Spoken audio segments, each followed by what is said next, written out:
Alors le premier conseil, et qui est vraiment le plus important, c'est de ne pas travailler son sol.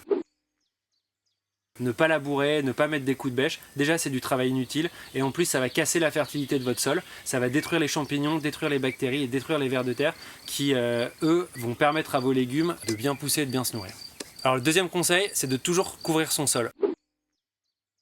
Pourquoi? Parce qu'un sol à nu ça se dessèche, ça perd en fertilité et surtout un sol à nu c'est plein d'adventices qui vont repousser. Donc toujours couvrir son sol avec de la paille, avec des détritus de compost, avec des végétaux de toutes sortes ou même avec une bâche, mais vraiment ne jamais laisser le sol à nu. Troisième conseil, prenez un peu de temps mais faites vos semis et n'achetez pas des plants en supermarché.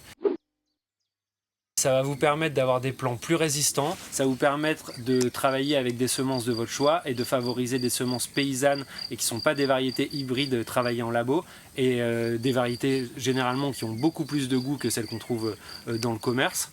Et ça va vous permettre aussi d'avoir des plantes plus résistantes et de pouvoir les planter au stade de croissance que vous jugez le plus opportun.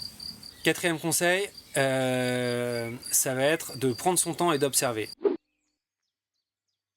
Si vous avez une attaque de puceron ou un légume qui tombe malade, prenez une journée pour bien identifier la maladie, bien identifier d'où vient l'attaque et puis surtout réfléchissez à comment lutter contre intelligemment. Par exemple, si vous avez un pied de tomate qui est attaqué par les pucerons, peut-être ça vaut le coup de laisser les pucerons un peu se développer et que ça va permettre à un prédateur, la coccinelle par exemple, de se développer et de régler le problème tout seul sans que vous n'ayez rien à faire.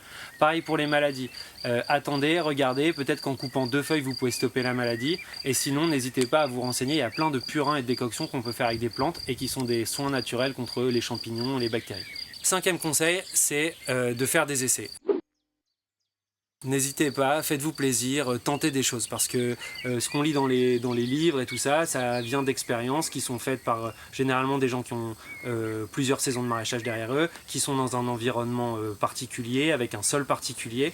Donc n'hésitez pas à faire des essais, à prendre des notes au fur et à mesure de vos saisons de maraîchage et à voir ce qui marche chez vous parce qu'il n'y a pas de vérité. Donc plus vous ferez d'essais, plus vous verrez ce qui marche sur votre terrain. Et puis, du coup, vos cultures s'en porteront mieux.